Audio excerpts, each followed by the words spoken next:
Voici la documentation qui atteste que le nouvel actionnaire majoritaire devient le nouveau propriétaire du restaurant Del Olmo. Et quand va-t-il se présenter? Il prendra possession du restaurant aujourd'hui même. Bon, mais où est cette personne? Où est-elle?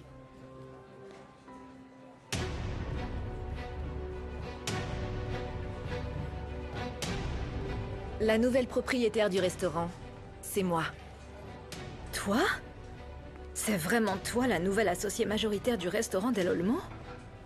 Non mais c'est pas possible, Rebecca, même dans tes rêves, tu ne pourrais pas avoir le capital pour régler les dettes qu'on avait avec la banque. Pourquoi? Depuis qu'on se connaît, je sais que pour toi, je suis pire que rien. Tu pensais vraiment que cette paria devant toi n'avait rien à se mettre sous la dent? Enfin, c'est logique que tu penses ça. Je ne suis que la fille de petits commerçants de marché. Non, non, non, Rebecca, j'ai jamais pensé ça de toi. C'est pas plutôt ton manque de confiance en toi qui parle pour toi? Ta très faible estime de toi? Non, c'est pas un manque d'estime. C'est la réalité très différente que chacune de nous a vécue de son côté. Pendant que toi, tu étais bercée dans un berceau en coton, moi, on me mettait dans une caisse. Toi, tu as fait de bonnes écoles. Moi, j'ai dû arrêter mes études parce que je n'avais pas les moyens. Mais la vie me donne cette opportunité.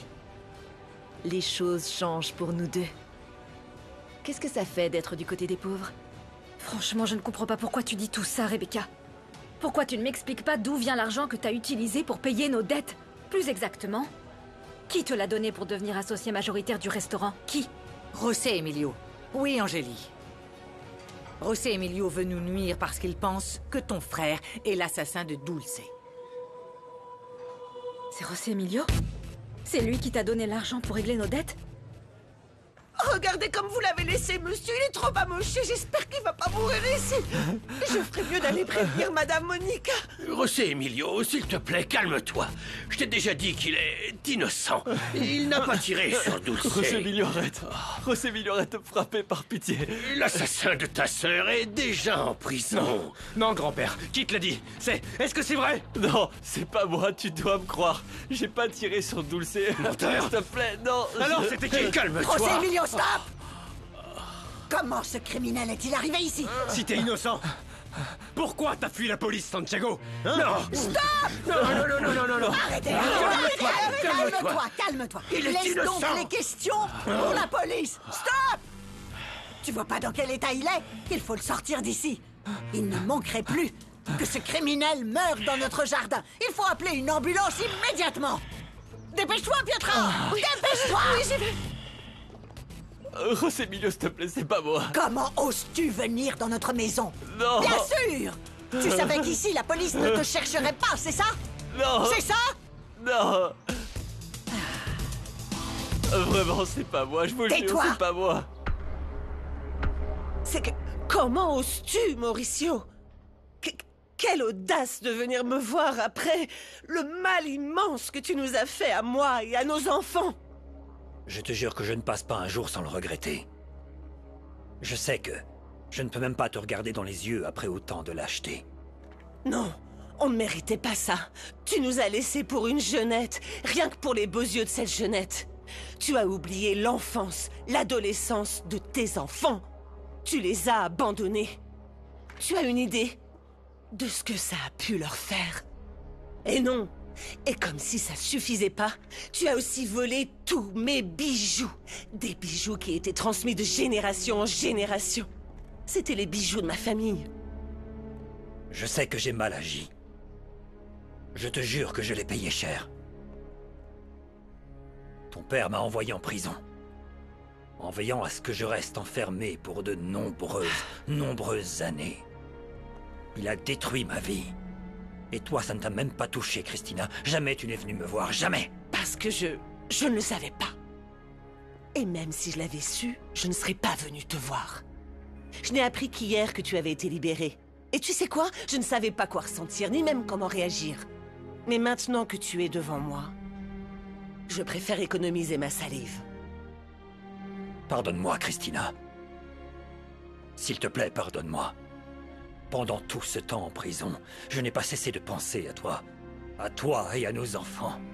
Je rêvais du jour de ma libération pour venir te demander pardon. Écoute, Mauricio, les premières années sans toi ont été un vrai cauchemar. Tu m'as laissé toute seule élever nos enfants. Et les voir grandir seuls, sans la présence de leur père, c'était horrible. Mais devine quoi? Avec le temps, j'ai construit une famille merveilleuse, avec un père incroyable, qui était l'image de mon père. On n'a pas besoin de toi. Je préfère continuer seul pour l'instant, sans toi. Ne dis pas ça, Christina. S'il te... Christina, je t'en supplie, pardonne-moi.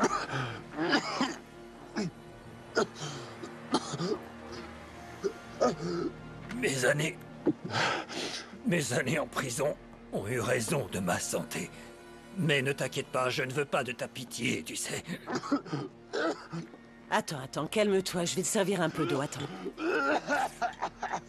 Ça va aller, attends. Calme-toi. Oh, Mauricio! Tu es malade, qu'est-ce que tu as? C'est quoi ça? Je ne sais pas vraiment combien de temps il me reste à vivre parce que...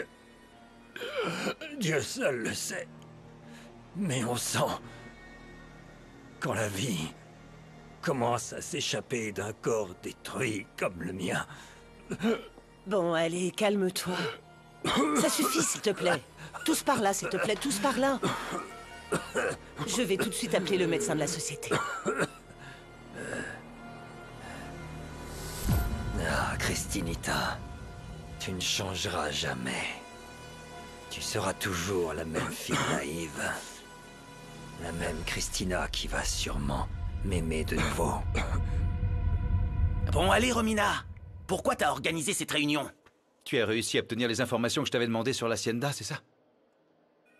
J'ai besoin de savoir si les 50 millions que nous avons utilisés pour ouvrir la nouvelle filiale sont les mêmes que ceux qui ont disparu de cette entreprise.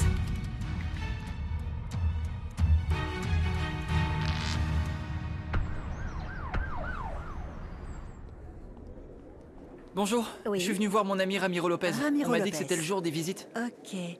Eh bien, Ramiro Lopez a déjà été transféré à la prison. Il est accusé du meurtre de Dulce Aranda.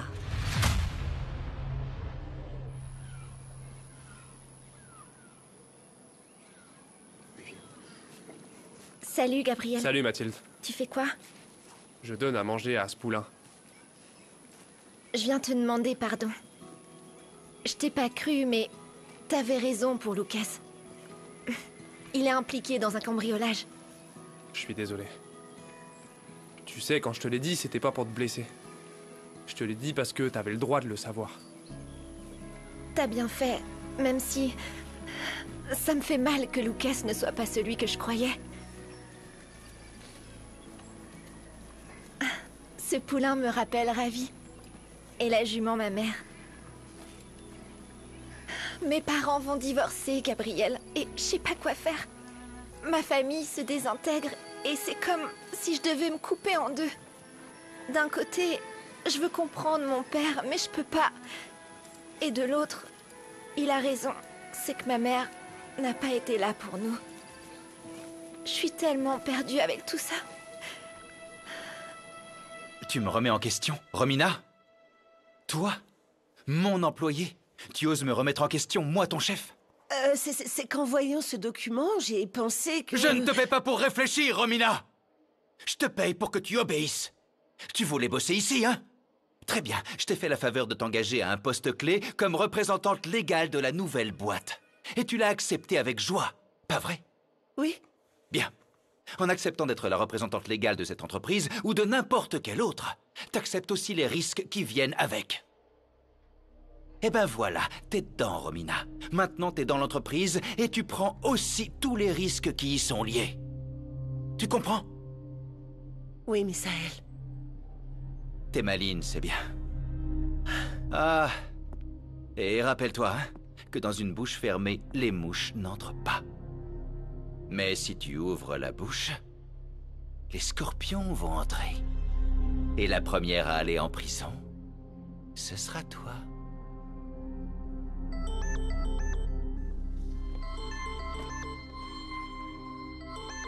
Je veux qu'on me laisse tranquille maintenant. Tu peux sortir, s'il te plaît? Excusez-moi.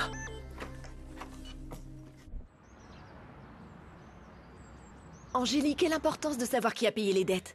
Le plus important, c'est que j'ai réussi à faire en sorte que cette personne m'engage pour rester proche de vous. Je ne comprends pas bien. Je suis pas venue pour me disputer, vraiment pas, au contraire. Si la personne qui m'a engagée veut vous faire du mal, je serai là pour vous protéger. Je vais pouvoir protéger le bel héritage que ton père t'a laissé, Angélie. Hein? Tout ce qui se trouve ici, la décoration, les meubles, tout semble porter l'empreinte d'une personne qui a beaucoup aimé ce restaurant. Pour Ulysse, ce restaurant était toute sa vie. Je sais. T'es douée pour embobiner les gens, Rebecca. Mais tu sais quoi? Je ne te crois plus. Absolument plus. Parce que si t'avais un minimum de dignité, si t'étais vraiment loyale comme tu nous le dis, t'aurais jamais couché avec José Emilio en sachant que c'était mon mari. Je t'ai déjà expliqué plein de fois que ce n'était pas mon intention. Pourquoi t'es ici, dis-moi? Parce que ton histoire de vouloir couvrir nos arrières, personne n'y croit. J'ai besoin d'un travail. Mon père est mort, et je dois m'occuper de ma mère maintenant. Non, je ne veux pas vous déclarer la guerre, vraiment. Vous me croyez, Elena? Je vous en prie, dites-moi que oui. C'est que, Rebecca, l'important, c'est pas que je te croie ou non. Tu n'aurais jamais dû accepter ce travail après ce que tu as fait à ma fille. Comment oses-tu revenir ici? Tu te rends compte que ça va être très difficile de travailler ensemble? J'ai jamais voulu te faire de mal. C'était pas ma faute. Mes intentions étaient différentes, mais José Emilio... J'ai pas envie d'en parler, Rebecca, parce que je mélange pas les affaires avec mes histoires personnelles, et je ne vais pas commencer à le faire. Mais je te le dis clairement, Rebecca, même si t'es associée du restaurant maintenant, t'es pas la bienvenue. Et je ne t'apprécie pas. En fait, je te supporte pas, Rebecca.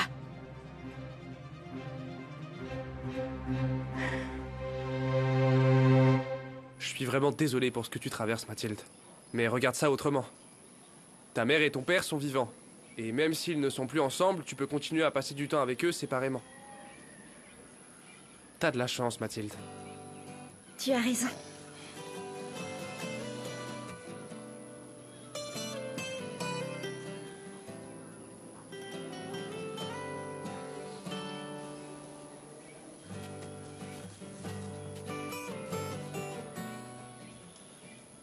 Comment ça, cet imbécile de Santiago s'est échappé? Oui, maman, d'accord, occupe-toi de ça, hein. Santiago s'est échappé et José Emilio l'a retrouvé. Quoi? Non, mais tout ça devient incontrôlable. Je commence vraiment à douter de l'efficacité de Romina, tu vois. Alors je veux que tu ailles à l'hacienda pour chercher toi-même toutes les infos qu'elle n'a pas pu trouver. Mais avant ça, assure-toi que ta protégée continue de coopérer sans dire un mot ni à mon cousin José Emilio, ni à ma tante Cristina. C'est bien clair? Ouais.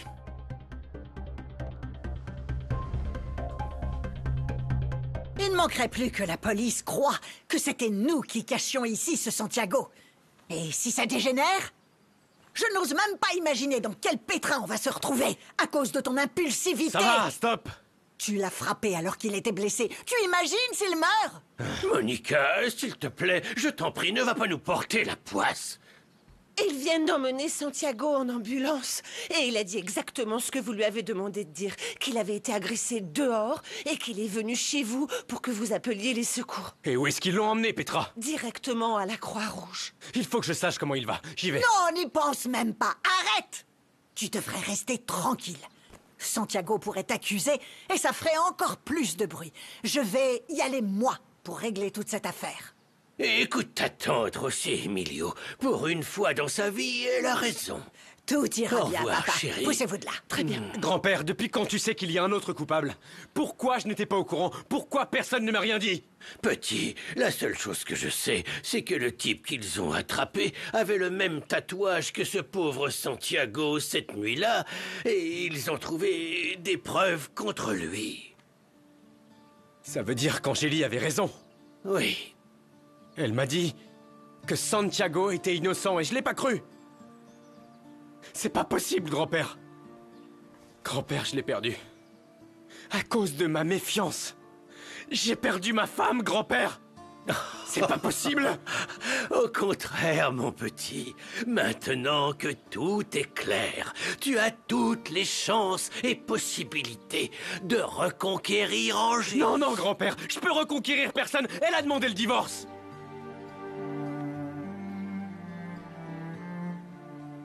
Quoi? Cette garce sans cœur est la nouvelle associée du restaurant? Mais tout ça, c'est un héritage de ton père. Ça appartient au Del Olmo, à personne d'autre. C'est comme ça, j'ai un point, c'est tout, y a rien à faire.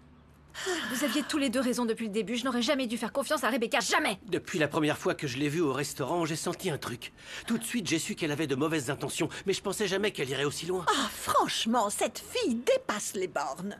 D'abord, elle se glisse dans le lit de José Emilio, et maintenant, elle veut te priver de ton gagne-pain en devenant actionnaire majoritaire de ton restaurant.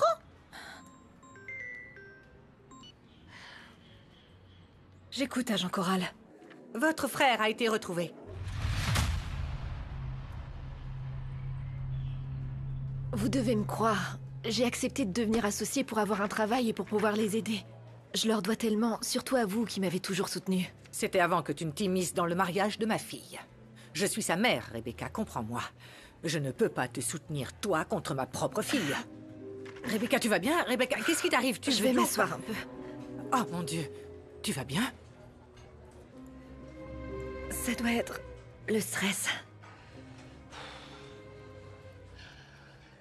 Je vous jure, j'ai jamais voulu faire de mal à Angélie, vous devez me croire. Je ne peux pas cautionner ce que tu as fait. Qu'est-ce qui t'a pris de t'immiscer dans un mariage si parfait, si respectable? José Emilio et Angélie méritaient de vivre pleinement cet amour si grand qui les a unis, jusqu'à ce que tu arrives, Rebecca. C'est ce que les apparences vous font croire. Mais la réalité est tout autre, Elena. Quand j'ai rencontré José Emilio, il y a eu une forte attirance. Il m'a volé un baiser, et puis... Je vous jure que j'ai résisté. Que voulez-vous? Le cœur a ses raisons. Oui, tu as raison sur ce point, Rebecca. Une fois que le cœur a choisi qui aimer, la raison n'a plus sa place. Bon, on verra bien ce que Dieu réserve à Angélie et à toi. Tu devrais être rongé par les remords de m'avoir abandonné. Mais je vais te faire payer tout le mal que tu m'as fait. Maman! Maman! Qu'est-ce qu'il y a? Ils ont retrouvé Santiago, allons-y! Vraiment? Oui, Dieu oui! soit loué. Où est-il? Oui, on vient de m'appeler. Il va bien? On y va, calme-toi. Oh, merci, mon Dieu. On va le voir. Allons-y, allez! Mon petit frère a été retrouvé. Enfin, nous allons pouvoir être une famille heureuse.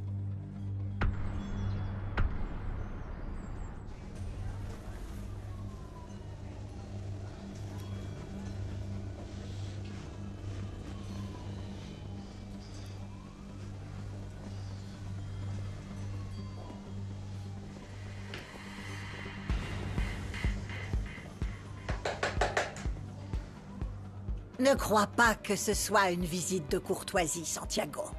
Vous voulez quoi? Je veux t'avertir que si tu accuses Misaël de la mort de Dulce, ta mère Elena et ta chère sœur Angélie perdront leur précieux restaurant del Olmo. Vous pouvez pas faire ça. Ah, je peux le faire et plus encore. Tu sais pourquoi? Parce que j'ai déjà payé les dettes d'Angélie. Ces dettes qu'elle avait auprès de la banque, maintenant je suis l'actionnaire majoritaire. Pourquoi vous faites ça? Parce que vous voulez nuire à ma sœur, c'est ça? Madame, pourquoi vous la détestez autant? Elle vous a rien fait. Pendant des années, Christina et ses enfants ont marché sur Misaël et sur moi. Et Angélie a voulu faire pareil, mais ça, je ne le permettrai jamais. Vous vous trompez, madame, ma sœur est pas comme ça. Ta sœur est une opportuniste hypocrite qui ne cherche que la fortune de ma famille. Et si tu veux éviter qu'elle finisse dans la misère avec ta mère, tu ferais bien de ne jamais prononcer le nom de Misaël. Bien, j'ai fini ce que j'avais à te dire. Ton silence en échange de la sécurité de ta sœur et de ta mère. Et puis, ne crois pas tout ce qu'on te dit sur moi. Parce que quand je veux, je peux être pire.